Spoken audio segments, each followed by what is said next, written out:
اللہ نے اپنا کہا ان الدین عند اللہ الاسلام، آج اسی دین کو اللہ صحابہ کو کہہ رہے ہیں یہ تمہارا دین ہے، یہ تمہارا دین ہے۔ حجۃ الوداع کے موقع پہ الیوم اکملت لکم دینکم واتممت علیکم نعمتی ورضیت لکم الاسلام دینا، یہ دین تمہارا ہے صحابہ، یہ شریعت تمہاری ہے، یہ اسلام تمہارا ہے۔ اسی لیے تو پاک پیغمبر نے سید الانس والجنات نے حجۃ الوداع کے موقع پہ کہا تھا میری ذمہ داری تم تک پیغام کو پہنچانا تھا، اب تمہاری ذمہ داری پوری دنیا پہ، دنیا کے اطراف میں اس دین کو پھیلانا ہے، شریعت کو پھیلانی ہے۔ بتاؤ دین پیغمبر نے کس کو دیا؟ صحابہ کو۔ شریعت محمدی صحابہ کے پاس، دین محمدی صحابہ کے پاس، پیغام محمدی صحابہ کے۔ الحمدللہ وحدہ والصلاة والسلام علی من لا نبی بعدہ، اما بعد فاعوذ باللہ من الشیطان الرجیم، بسم اللہ الرحمن الرحیم۔ ان اللہ یدافع عن الذین آمنوا ان اللہ لا يحب من کان خوانا کفورا۔ وقال النبی صلی اللہ علیہ وسلم اللہ اللہ اصحابی لا تتخذوهم من بعدی غرضا، او کما قال النبی صلی اللہ علیہ وسلم صدق اللہ وصدق رسولہ النبی الکریم ونحن علی ذلک لمن الشاہدین والشاکرین والحمد للہ رب العالمین۔ اللہم صلی علی سیدنا و مولانا محمد وعلی آل سیدنا و مولانا محمد وبارک وسلم۔ اللہ نے زینت بخشی ہے افلاک کو روشن تاروں سے، اسلام نے عزت پائی ہے محبوب خدا کے یاروں سے۔ اور پوچھو تو ذرا کیوں خفا ہوتے ہو ان اغیاروں سے، تعریف صحابہ ثابت ہیں قرآن کے 30 پاروں سے۔ ابو بکر و عمر ہیں سمع و بصر، عثمان و علی ہیں قلب و جگر، اور حضرت کے ہیں منظور نظر، پھر کیوں نہ ہو محبت ان چاروں سے۔ اور جسے صدیق کی صداقت کا اعتراف نہیں، لاکھ سجدے کرے یہ گناہ معاف نہیں۔ دل میں بغض صدیق اور بدن پر حج کا لباس، ارے تیرے نصیب کے چکر ہیں یہ طواف نہیں۔ اور مجھ سمیت ہر ایک کوئی پیغام کہ اٹھ اثر نو دہر کے حالات بدل ڈال، اٹھ اثر نو دہر کے حالات بدل ڈال، تدبیر سے تقدیر کے دن رات بدل ڈال، آ چھوڑ کر تسبیح و مصلی، چند دن کے لیے یہ طرز عبادات بدل ڈال۔ میرے واجب الاحترام قابل احترام دوستو، ساتھیو، بزرگوں، بالخصوص ائمہ کرام، مفتیان اعظام، خطباء کرام، اور اخص الخاص ہمارے اس کالونی کے روح روا، محفل کی زینت و رونق، ہمارے مربی اور مشفق حضرت مولانا قاری شفیق الرحمان صاحب حفظہ اللہ۔ ایک تو ائمہ کرام اور علماء کرام اور مفتیان اعظام، ان کے سامنے گفت و شنید کرنا تو درکنار، اور اس سے بڑھ کر حضرت مولانا قاری شفیق الرحمان صاحب سلمہ اللہ کی موجودگی میں بہرحال صرف عوام سے 2-4 باتیں عرض کرنا چاہوں گا۔ اگر عوام نہیں تو میں صرف اپنے لیے سبق تکرار کر کے آپ حضرات سے اجازت چاہوں گا۔ آپ حضرات بخوبی جانتے ہیں کہ ہم یہاں کیوں جمع ہوئے ہیں، اور یہ عنوان جس کو میں دوسرے انداز میں ایمان کہتا ہوں، دفاع صحابہ و اہل بیت، یہ صرف ہمارا عنوان ہی نہیں، ہمارا ایمان ہے، ایقان ہے، اذہان ہے، اسلام ہے۔ اور یہ کوئی نئی بات نہیں ہے جو آج ہم یہاں جمع ہوئے ہیں، بلکہ یہ بہت پرانی بات ہے۔ دفاع صحابہ و اہل بیت 1440 سال پہلے بوقت نزول قرآن، جب اللہ رب العزت نے قرآن کریم کے اندر فرما دیا ان اللہ یدافع عن الذین آمنوا، بے شک اللہ بھی اہل ایمان کی طرف سے دفاع کرتا ہے، اللہ بھی دفاع کر رہا ہے۔ اہل ایمان کا دفاع، اہل اسلام کا دفاع، مسلمانان اول کا دفاع۔ اور اس وقت اہل ایمان کون تھے؟ اس وقت اہل اسلام کون تھے؟ یہی صحابہ کرام تھے، جس کی تعریف پر قرآن کریم کی سینکڑوں آیتیں موجود ہیں۔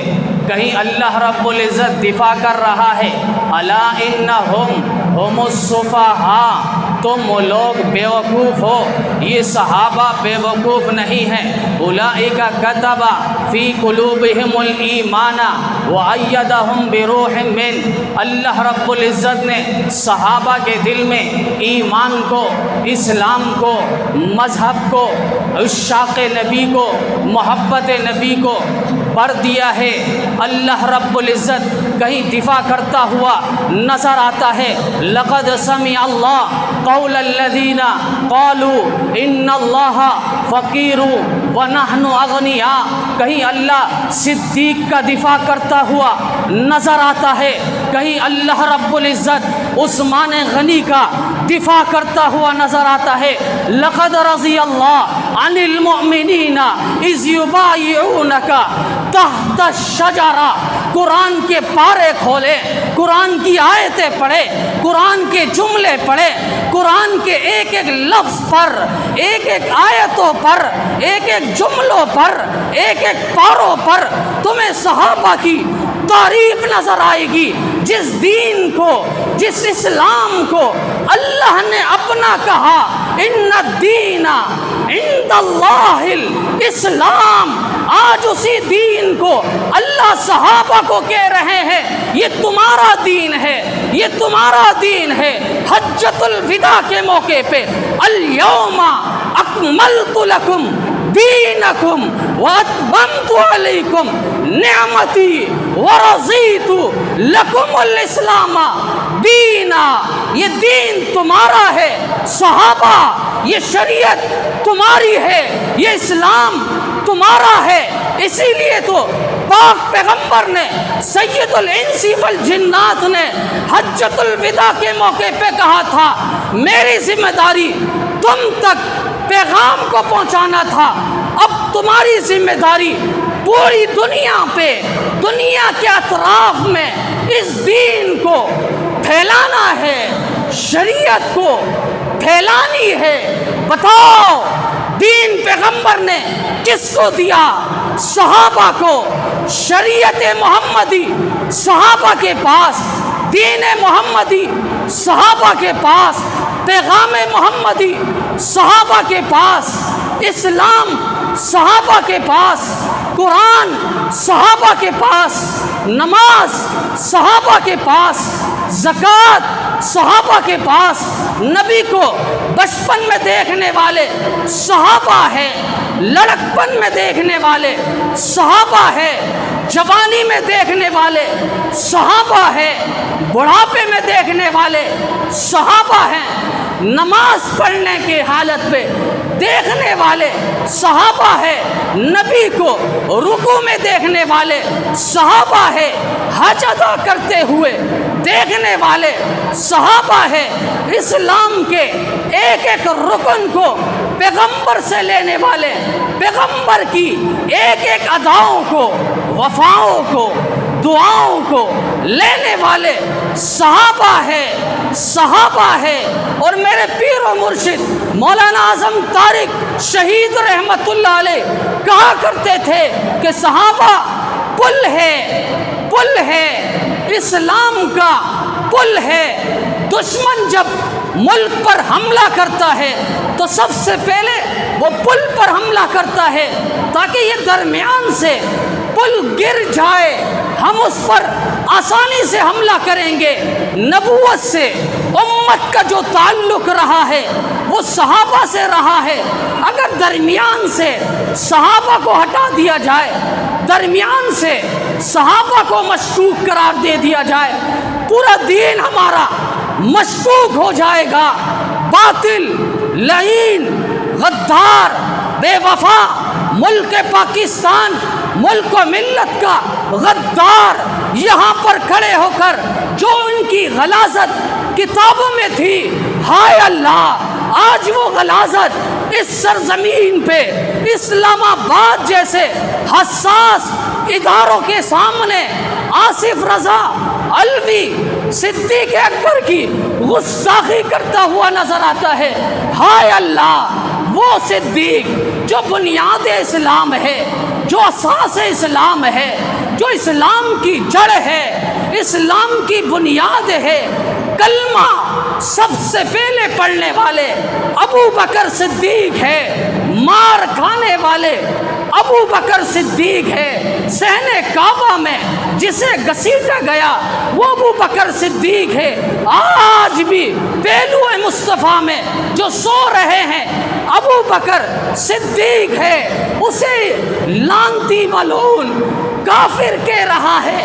ہائے اللہ امت مسلمہ غفلت کی چادروں سے باہر آؤ۔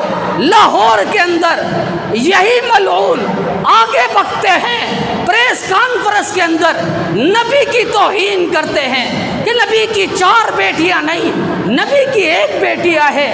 مسلمانوں اپنے دل پہ ہاتھ رکھو، اگر آپ 2 بیٹیوں کے والد ہو، اگر میں کہوں آپ کی 1 بیٹی ہے دوسری بیٹی نہیں، تو آپ بتاؤ بیٹی کی تردید نہیں ہو رہی، اس باپ کی تردید ہو رہی ہے، نسب پر انگلی اٹھائی جا رہی ہے۔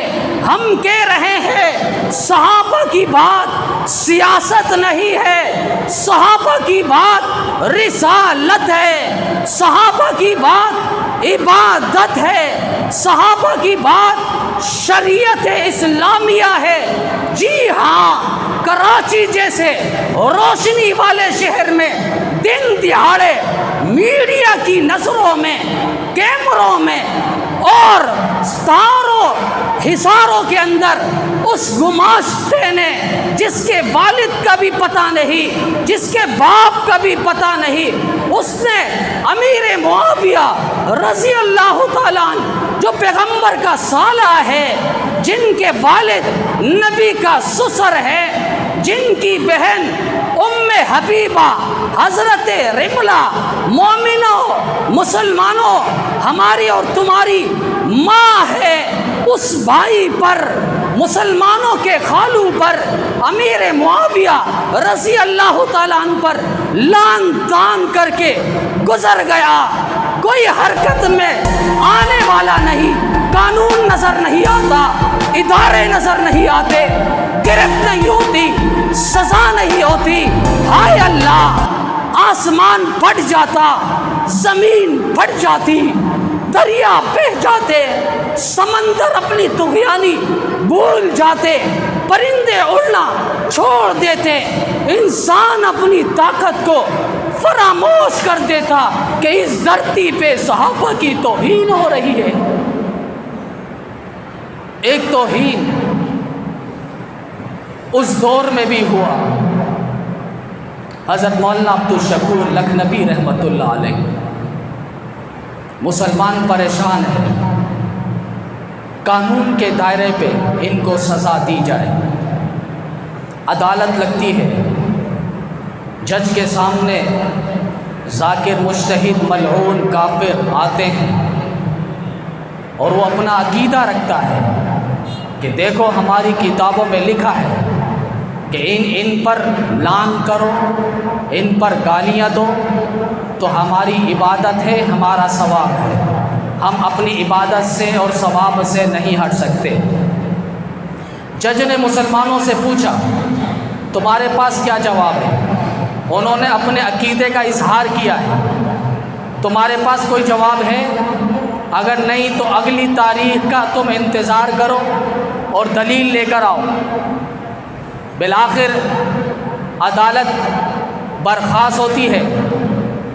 حضرت مولانا عبدالشکور لکھنوی رحمۃ اللہ علیہ کے پاس لوگ آتے ہیں، علماء آتے ہیں، حضرت کوئی راستہ، کوئی وظیفہ، کوئی دلیل، ثبوت، حوالہ؟ کافروں نے اپنے عقائد پر دلائل دیے ہیں، اور دلیل یہ کہ ہمارا عقیدہ ہے ان مقدس ترین شخصیات پر لعن طعن کرنا، سب و شتم کرنا، ہر نماز کے بعد ان 5 صحابہ کرام کو نام لے کر گالی دینا ان کے ہاں عبادت ہے، یہ عقیدہ وہ ذکر کر رہے ہیں۔ حضرت مولانا عبدالشکور لکھنوی رحمۃ اللہ علیہ فرماتے ہیں میں رات بھر اللہ رب العزت سے مانگ کر میں نے حدیث کی کتاب کھولی تو میری حدیث ایک نظر پہ آئی، من سبنی فاقتلوہ ومن سب اصحابی فاجلدوہ۔ حدیث کا ترجمہ نبی علیہ السلام فرمانے لگے جو مجھے گالی دے اس کو قتل کر دو، جو میرے صحابہ کو گالی دے فاجلدوہ اس کو کوڑے لگاؤ۔ مسلمان عالم دین نے یہ دلیل لے کر وقت مقررہ تاریخ پر عدالت پہ پہنچ گئے، جج کے سامنے یہ حوالہ رکھا، یہ حدیث رکھی کہ اس حدیث کے اندر ہمارا عقیدہ ہے، اگر یہ گالی دیں گے فجلدوہ، اس امر پر ہم عمل کریں گے۔ ہمارے نبی نے فرمایا جو صحابہ کو گالیاں دے اس کو کوڑے لگاؤ، اس کو ڈنڈے لگاؤ، اس کو جوتی لگاؤ، یہ ہمارے نبی کا حکم ہے۔ اس وقت جج پریشان ہو جاتا ہے اور تاریخ ساز فیصلہ کرتا ہے کہ روئے زمین پر اس سے بڑھ کر بدتر مذہب کوئی نہیں آیا جس میں دوسرے مذہب کے سپر پاور ہیرو اور مسلمانوں کی توہین ہوتی ہو۔ یہ گندا پلندہ مذہب اگر ہے تو یہ شیعت کا ہے۔ تو یہ ہمارا عقیدہ ہے، صحابہ یہ معیار حق ہے۔ اسی دفاعیت کے لیے جو علماء کرام بالخصوص حضرت علامہ اورنگزیب فاروقی حفظہ اللہ، ان کے زیر نگرانی پہ اور زیر صدارت حضرت مولانا ڈاکٹر عادل خان صاحب حفظہ اللہ، ان سب کی زیر صدارت اور زیر نگرانی پہ جمعۃ المبارک کے موقع پہ جو تبت سینٹر قائد اعظم مزار کے پاس ایک ریلی ہے اور عنوان یہی ہے دفاع صحابہ و اہل بیت ریلی۔ اس میں 3 باتیں صرف سامنے آئے گی۔ نمبر 1، جنہوں نے گستاخی کی، امن و امان کو خراب کیا، قرآن کے مقدس ستاروں صحابہ کی توہین کی، نبی کے جانثار تابع دار وفادار حب دار پیروکار کی توہین کی ہے، انہیں گرفتار کیا جائے۔ نمبر 2، اس کے بعد فرمائیں کہ یہ جو توہین کرنے والے ہیں ان کی یہ شرارت جس کو یہ عبادت کا نام دیتے ہیں، اس عبادت کو ان کے عبادت خانے تک محدود کیا جائے۔ یہ تمام کے تمام لائحہ عمل جو علماء کرام وہاں پر دیں گے، تو آپ تمام حضرات سے گزارش ہے کہ جمعۃ المبارک جو آنے والے دوسرے دن میں ہے، اپنے عزیز قریب رشتہ داروں کو جتنے بھی دوست احباب ہیں وہاں بات چلائیں۔ یہ صرف جماعت کا مسئلہ نہیں ہے، اہل سنت والجماعت کا مسئلہ نہیں ہے، جماعت کا مسئلہ نہیں ہے، یہ نبی کی جماعت کا مسئلہ ہے۔ صحابہ کا مسئلہ ہے، لہٰذا اس کو غور کریں۔ یہاں کوئی سیاست نظر نہیں آئے گی، اگر نظر آئے گی تو دفاع رسالت اور دفاع صحابہ نظر آئے گی۔ اللہ رب العزت ہم سب کو صحابہ کرام جو اسلام کے اولین مسلمین ہیں ان سب کے اللہ رب العزت ہم سب کو